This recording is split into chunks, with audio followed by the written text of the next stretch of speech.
അടുത്ത ദിവസം രാവിലെ എല്ലാവരും കല്യാണ മണ്ഡപത്തിലേക്ക് പോയി. അപ്പോൾ അവിടേക്ക് കല്യാണ പെണ്ണിൻ്റെ അച്ഛൻ വന്നു രാമചന്ദ്രനോട് ആ രത്നക്കല്ലിനെ പറ്റി സംസാരിക്കുന്നു. ഇതെല്ലാം നയന കേൾക്കുന്നുണ്ടായിരുന്നു. നയന മനസ്സിൽ വിചാരിച്ചു, ഇയാളും രത്നമെടുക്കാനായിട്ട് ശ്രമിക്കുകയാണോ?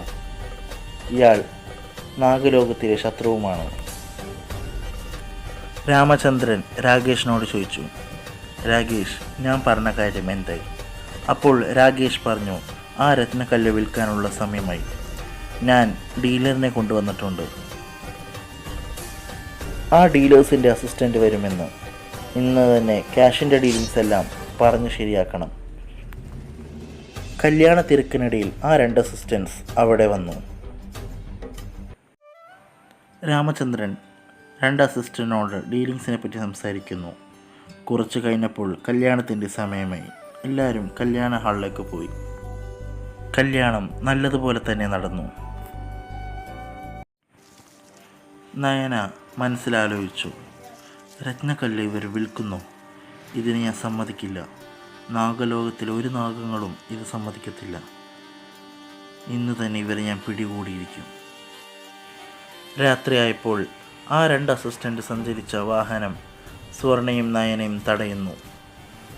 അവർ ആ അസിസ്റ്റൻസിനെ ഒരുപാട് ഭയപ്പെടുത്തുന്നു. അവർ ഭയപ്പെട്ട് കാട്ടിലേക്ക് ഓടുമ്പോൾ നയന മനുഷ്യരൂപത്തിൽ അവരുടെ ശക്തികൾ ഇവർക്ക് നേരെ ഉപയോഗിക്കുന്നു. നയനയും സ്വർണയും അവരുടെ ശക്തികൾ ആ 2 അസിസ്റ്റൻ്റിന് നേരെ പ്രയോഗിക്കുന്നു. എന്നിട്ട് പറഞ്ഞു, നിങ്ങൾക്ക് ആ രത്നക്കല്ല് വിൽക്കണമല്ലേ?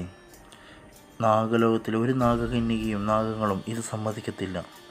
നിങ്ങളുടെ മരണമാണിന്ന്. ആ 2 അസിസ്റ്റൻറ്റിനെയും ഇവർ കൊന്നുകളയുന്നു.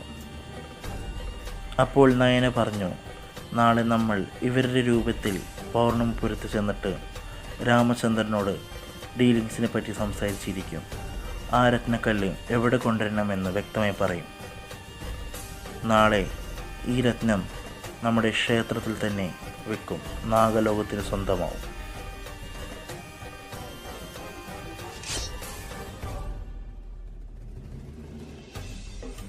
നാഗരത്നം വിൽക്കാൻ രാമചന്ദ്രൻ തീരുമാനിക്കുന്നു.